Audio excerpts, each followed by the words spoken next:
শ্যামের মন্দিরের পবিত্র ধাম থেকে পায়ে হাঁটা দূরত্বেই আছে খড়দার 450 বছরেরও পুরনো সেই গঙ্গার ঘাট, যেই ঘাট সমৃদ্ধ নিত্যানন্দ মহাপ্রভুর চরণ ধুলিতে। এই ঘাটেই ভেসে এসেছিল সেই কোষ্ঠী পাথর, যার থেকে তৈরি হয়েছিল শ্যামসুন্দরের এই নয়ন বিরাম মূর্তিটি।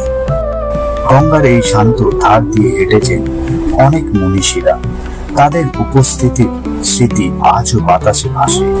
ঘাটের পাশেই সবুজে ঢাকা একটি সুন্দর উদ্যান আছে, যেখানে গঙ্গার শান্ত হাওয়ায় বসে সূর্যোদয় কিংবা সূর্যাস্ত দেখলে মনে হবে পৃথিবীটা অনেক সহজ।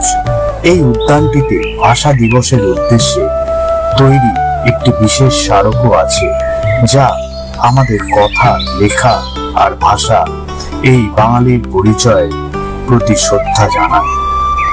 আর এখানকার সবচেয়ে আকর্ষণীয় বিষয় এই স্থানে দাঁড়িয়ে থাকা কয়েকটি শতাব্দী প্রাচীন গাছ। এই গাছগুলো শুধু সবুজ ছায়া নয়, তাদের ডাল পাতায় লুকিয়ে আছে বহু বছরের অজানা ইতিহাস। সাধক সন্ন্যাসীদের ধ্যান, ভক্তদের প্রার্থনা, নৌপথের কোলাহল, মানুষের আশা আকাঙ্ক্ষা। চুপচাপ দাঁড়িয়ে থেকে এরা সাক্ষী হয়েছে কত যুগ যুগান্তের গল্পের। প্রকৃতি, ইতিহাস আর আধ্যাত্মিকতার এই মিলন খড়দহর গঙ্গা ঘাটকে আলাদা জায়গায় পৌঁছে দেয়। শহর থেকে কয়েক মিনিটের দূরত্বেই এই শান্ত নির্মল পরিবেশ, এটা সত্যি বিরল।